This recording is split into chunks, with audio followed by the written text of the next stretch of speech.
A queen, shrouded in black, refuses to be separated from her husband's decaying body. For 8 long months, through the biting winds and frozen roads of a Spanish winter, she leads a macabre funeral procession across the countryside. She travels only by the cloak of night, forbidding the coffin from ever entering a convent, or a place where women reside, consumed by a jealousy that has outlived death itself. At stops along the way, she orders the lined casket pried open, just so she can gaze upon the embalmed face of her beloved, to kiss his cold, lifeless feet. This isn't a scene from a Gothic horror novel. This is the documented, historical account of Joanna of Castile. A woman history has branded forever with a single cruel name, Joanna the Mad. But was this really madness? Or was it something far more complex, more calculated, and more tragic? Was this the ultimate act of a broken heart, or the desperate last stand of a queen fighting for her throne, using the only weapon she had left, the body of the man who had both made her and destroyed her? To understand how a powerful European heiress ended up on this grim pilgrimage, we must go back to the beginning, not to the moment of death, but to the moment of first love. A love so intense, so all-consuming, it set the stage for one of history's most bizarre and heartbreaking royal tragedies. Our story begins not in the darkness of a crypt, but in the glittering, sophisticated courts of late 15th century Europe. Joanna, born in 1479, was an infanta of Spain, the daughter of the legendary Catholic monarchs Isabella I of Castile and Ferdinand II of Aragon. These were the rulers who had unified Spain, completed the Reconquista, and famously funded Christopher Columbus's voyage to the New World. They were a power couple in every sense of the word, and they raised their children to be instruments of their grand political ambition. Joanna was not destined for the throne. She had an older brother, John, and an older sister, Isabella. Her role, like that of her other sisters, was to be a pawn in the great game of European dynastic politics, married off to forge a powerful alliance.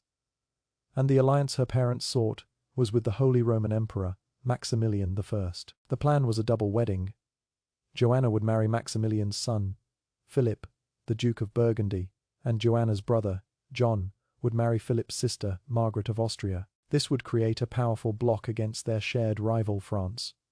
From a young age, Joanna was subjected to a rigorous and demanding education. She was exceptionally intelligent, fluent in multiple languages, skilled in music, and possessed a deep, almost severe, Catholic piety, a trait she inherited from her formidable mother. She was described as withdrawn, melancholic, and intensely serious. She was a young woman of deep passions kept tightly under lock and key, living in a world of prayer, study, and rigid court etiquette. She had never known freedom, and she had certainly never known love. In August of 1496, a 17-year-old Joanna set sail from Spain for the Low Countries to meet her fiancé for the first time. The journey was perilous, her fleet battered by storms, forcing her to seek refuge in England for a time. When she finally arrived in Flanders, she entered a world that was the polar opposite of the austere Spanish court she had left behind. The Burgundian court was a place of lavish parties, extravagant fashion, tournaments, and a much more relaxed, even libertine, moral code.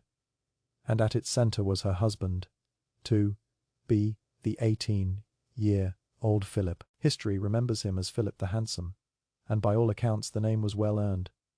He was tall, athletic, fair-haired, and possessed a charisma that captivated everyone he met. He was the golden boy of European nobility, the epitome of chivalric charm.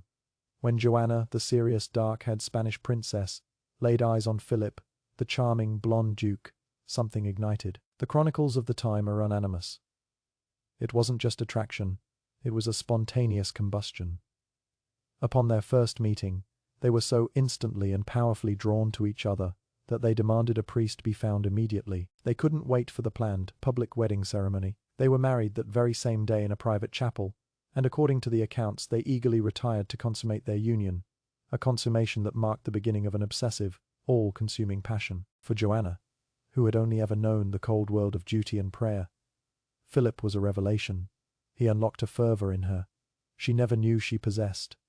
Her love for him was total, absolute, and frighteningly intense. In the early days, Philip seemed to reciprocate.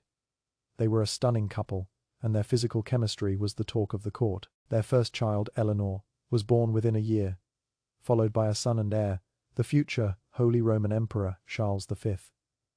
For a brief period, it seemed like a fairy tale. The political marriage had, against all odds, become a passionate love affair.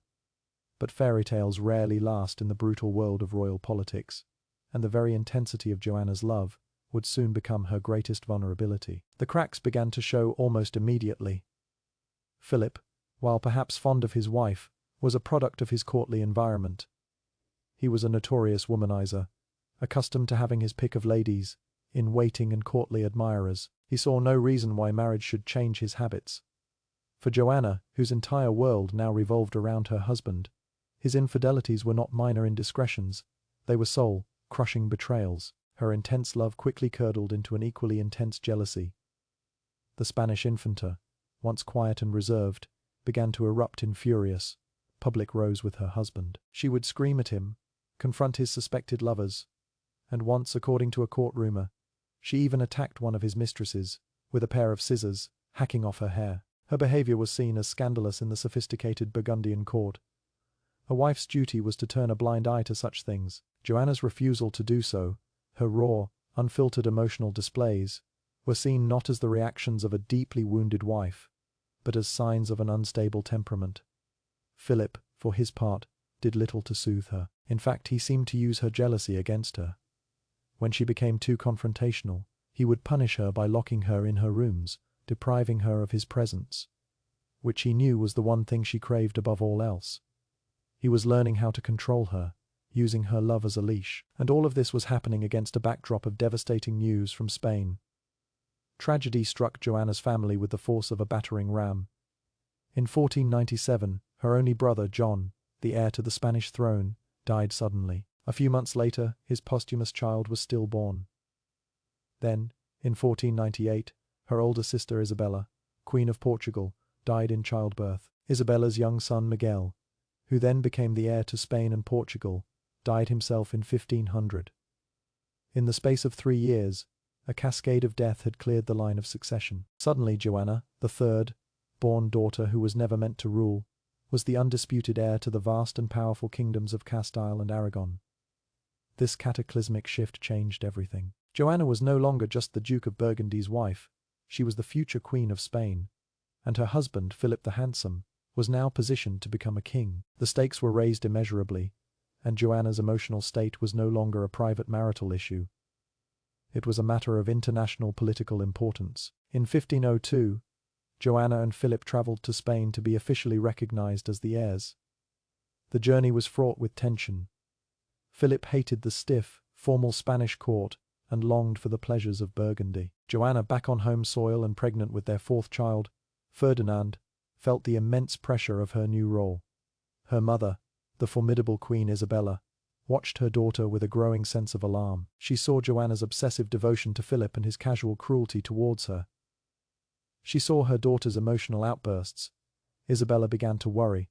Was her daughter truly fit to rule? Or was the strain of her passionate, tumultuous marriage breaking her? Philip, eager to escape, abandoned a pregnant Joanna in Spain and hurried back to Flanders, resuming his philandering ways. This separation was agony for Joanna. She was frantic, desperate to return to him.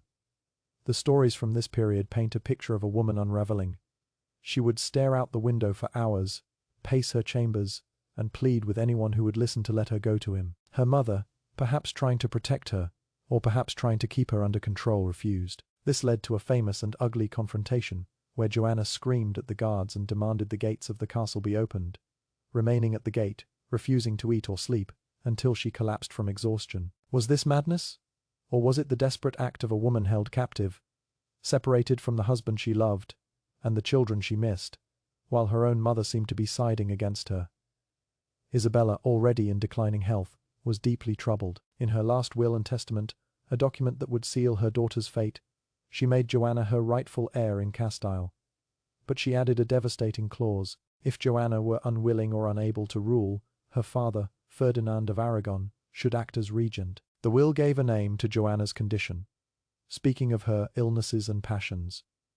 With the stroke of a pen, Queen Isabella had given her husband the legal ammunition he would need to sideline their own daughter. She may have thought she was protecting the kingdom, but she had just handed the keys to Joanna's cage to the men who would lock her away.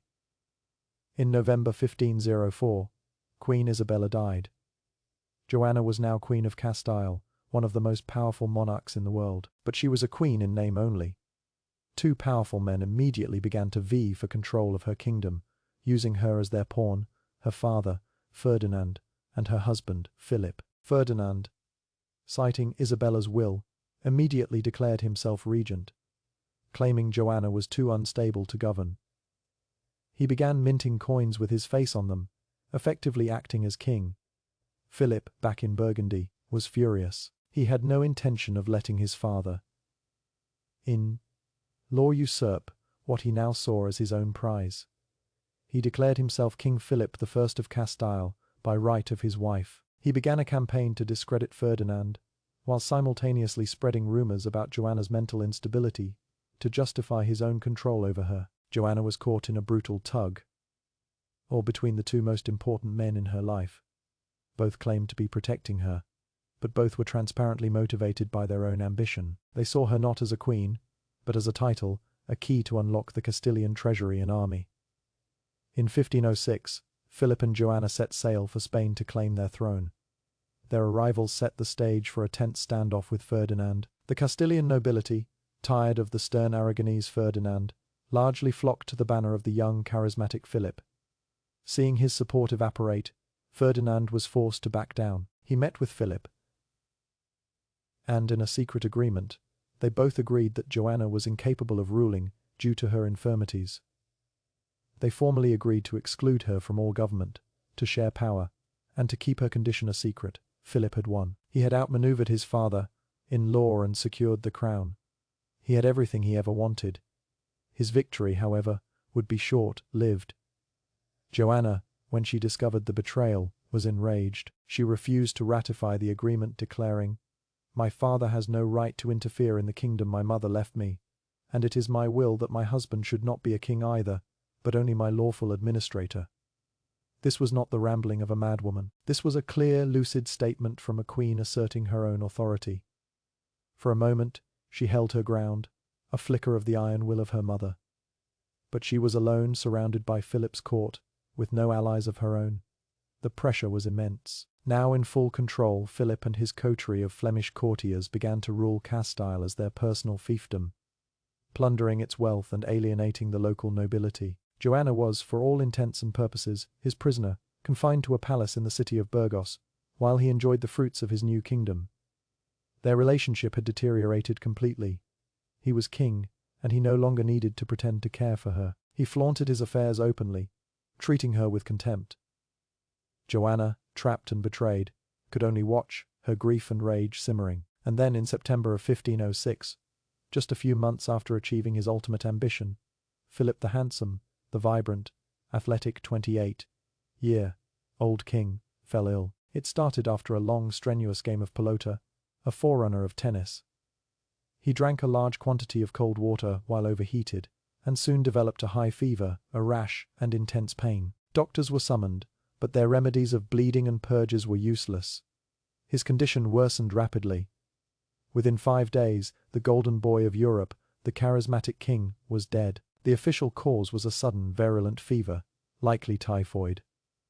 But in a world rife with political intrigue, whispers of poison were immediate and inevitable. Had Ferdinand, stewing in exile in his kingdom of Naples, arranged for his treacherous son-in-law to be eliminated? The theory has never been proven, but it hung in the air, adding another layer of darkness to the unfolding tragedy. For Joanna, the news was an apocalyptic shock. The man who was the source of all her joy and all her pain, the center of her universe, was gone. Her reaction was not one of quiet grief, it was primal. Eyewitnesses described her throwing herself upon his body, covering it with frantic kisses, wailing with a sorrow so profound it seemed to shake the very walls of the palace. She refused to eat, refused to sleep, refused to leave his side. She was 6 months pregnant with their 6th child, a daughter who would be named Catherine. Her entire world had collapsed, and in the vacuum of power left by Philip's sudden death, Joanna's behavior would be scrutinized like never before. Every tear, every scream, every bizarre action would be recorded, exaggerated, and used as proof of the one thing her enemies needed everyone to believe: that the Queen of Castile was well and truly mad. The stage was now set for the most infamous chapter of her life. The great love story was over. The macabre obsession was about to begin. Philip's body was embalmed, the organs removed and buried separately in a local church, and his heart sent back to Burgundy, as was the custom. His body was placed in a heavy, lead-lined coffin. For weeks, Joanna remained in the castle at Burgos, refusing to allow the body to be buried. She kept it in her chambers, watching over it day and night, a pregnant widow guarding her dead husband. The political situation in Castile was chaos. With Philip dead and Joanna in seclusion, a power vacuum emerged. Her father, Ferdinand, was still in Italy. A council was formed to rule in her name, but it was weak and factionalized. The kingdom teetered on the brink of civil war.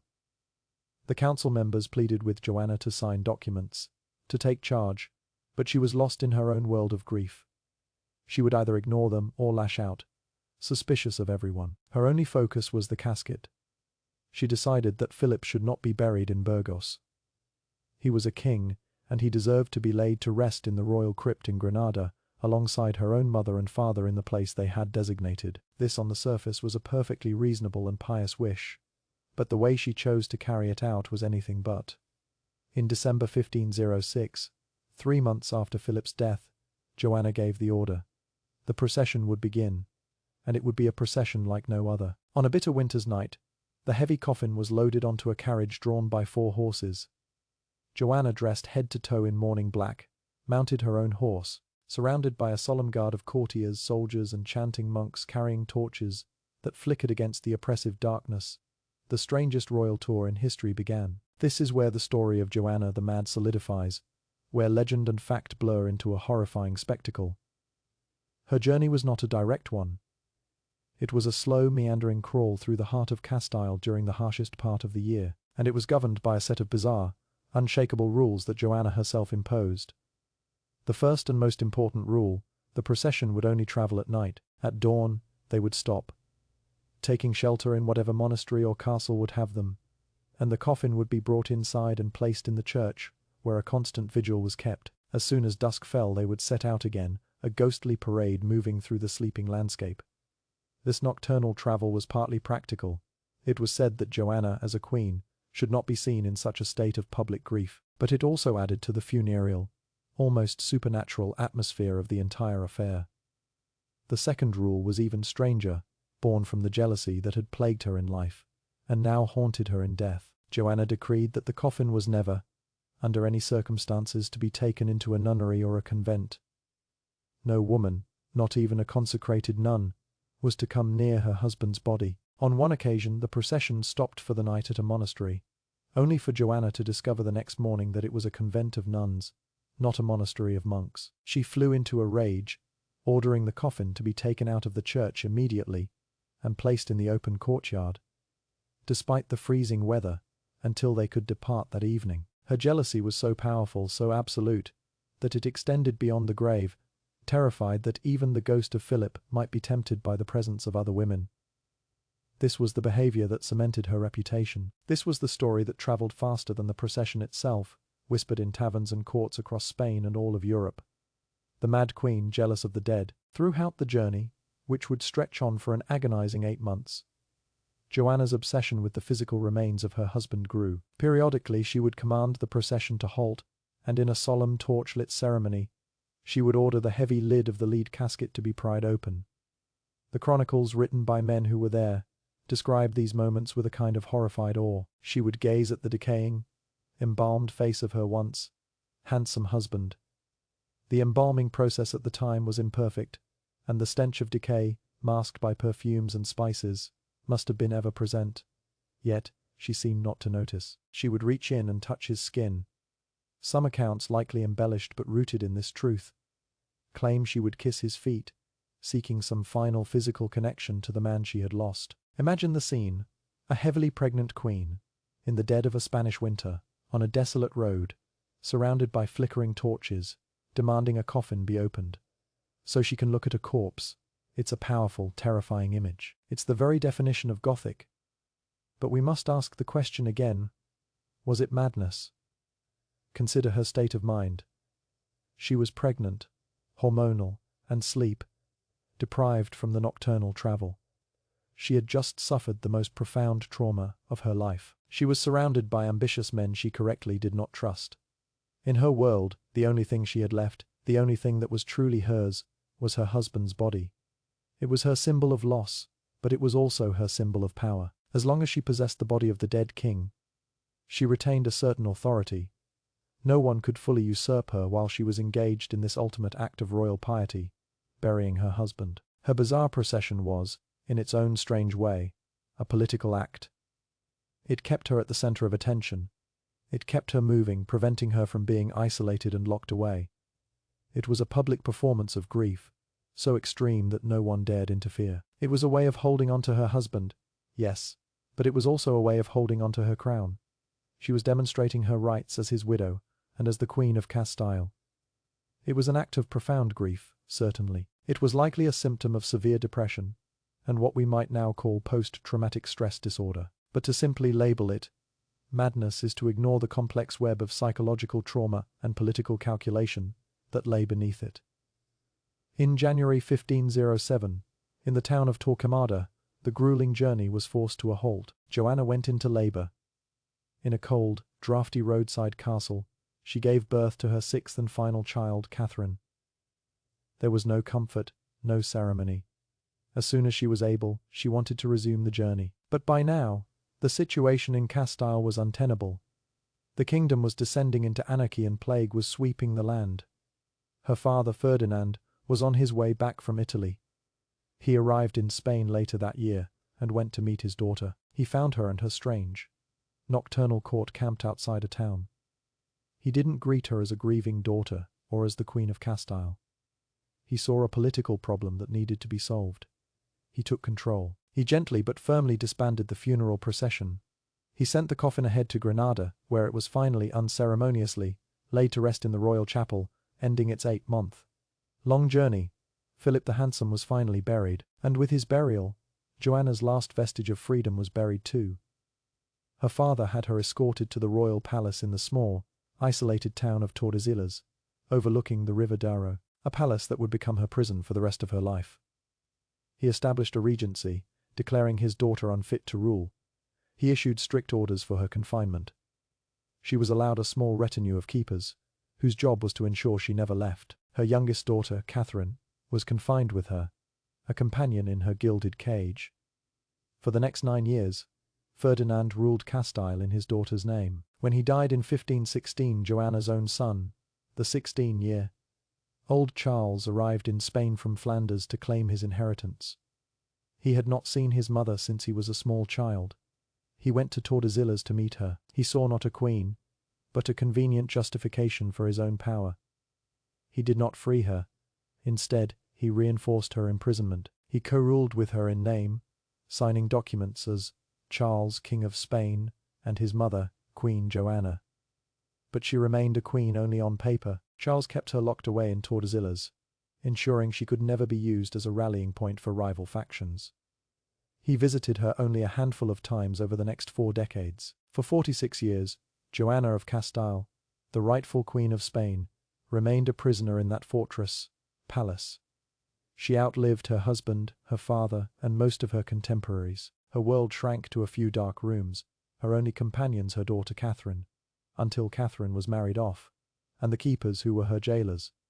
There were moments of lucidity, moments of rage, and long periods of deep, debilitating depression. She developed a religious mania, but also a deep suspicion of the priests sent to her, believing they were spies for her son. In 1520, during the revolt of the Comuneros, a major uprising against King Charles, the rebels captured Tordesillas. They saw Joanna as their rightful native-born queen and tried to win her support against her foreign-born son. They pleaded with her to sign a proclamation on their behalf, an act which would have given their rebellion immense legitimacy and could have changed the course of Spanish history. In a moment of stunning clarity, she refused. She listened to them, she sympathized with them, but she would not act against her own son. After weeks of pressure, her resolve held. It was perhaps the last significant political decision she ever made. When Charles's royalist forces retook the town, her fate was sealed for good. Any chance of freedom was gone. She died in Tordesillas in 1555, at the age of 75, Having spent more than half her life as a prisoner, she was buried, at last in the royal chapel in Granada, laid to rest next to the husband, whose body she had once carried across the country, and next to her parents, the king and queen who had forged the empire she was never allowed to rule. So we return to the question that has echoed through the centuries, the question that began our story: did Joanna the Mad really tour the country with her husband's corpse? The answer, as we have seen, is a shocking, unequivocal yes. The historical record is clear. The nocturnal procession, the jealousy beyond the grave, the opening of the coffin. These things happened. But the real question isn't bont if she did it. The real question is bont why tat, and the answer to that is far more profound than a simple diagnosis of madness. Her story is a perfect storm of personal tragedy and political opportunism. Was she genetically predisposed to mental illness perhaps? Her maternal grandmother, Isabella of Portugal, had also suffered from severe depression, and was secluded for the last years of her life. But a predisposition is not a destiny. Joanna's destiny was forged by the men around her. It was forged by a husband whose infidelity and emotional cruelty pushed her to the brink. It was forged by a father who saw his daughter's grief as a stepping stone back to power. And it was forged by a son who found it more convenient to have a mad mother in a tower than a rival queen on the throne. They saw her passion and called it hysteria. They saw her grief and called it insanity. They saw her assertion of her own rights and called it delusion. The label Juana la Loca, Joanna the Mad, was a political tool, a brand seared onto her by the men who profited from her destruction. Her infamous journey with Philip's corpse was not just a descent into madness. It was a desperate, symbolic act. It was the pilgrimage of a woman who had lost everything, clinging to the last tangible piece of her shattered world. It was a public spectacle of sorrow, so grand and so bizarre that it defied all norms, a fitting tribute to a love that had been equally extreme. In an age where a queen's power was inextricably linked to her husband and her ability to produce an heir, Joanna's power died with Philip. The corpse was all she had left. Carrying it across Spain was the only way she knew how to scream her pain, her loss, and her claim to a world that refused to listen. History is written by the victors, and in this story, the victors were the men who locked her away. They wrote her off as mad, a simple convenient explanation that absolved them of their own cruelty and ambition. But the truth is infinitely more tragic. Joanna of Castile was not a monster from a horror story. She was a woman of intense, profound passions, who loved too much in a world that had no room for a woman's power. She was a queen who was betrayed, broken, and ultimately erased, her crown stolen, her identity reduced to a single cruel nickname. Her story is a chilling reminder that in the great Game of Thrones, the line between passion and madness is often drawn by those who stand to gain the most from the verdict.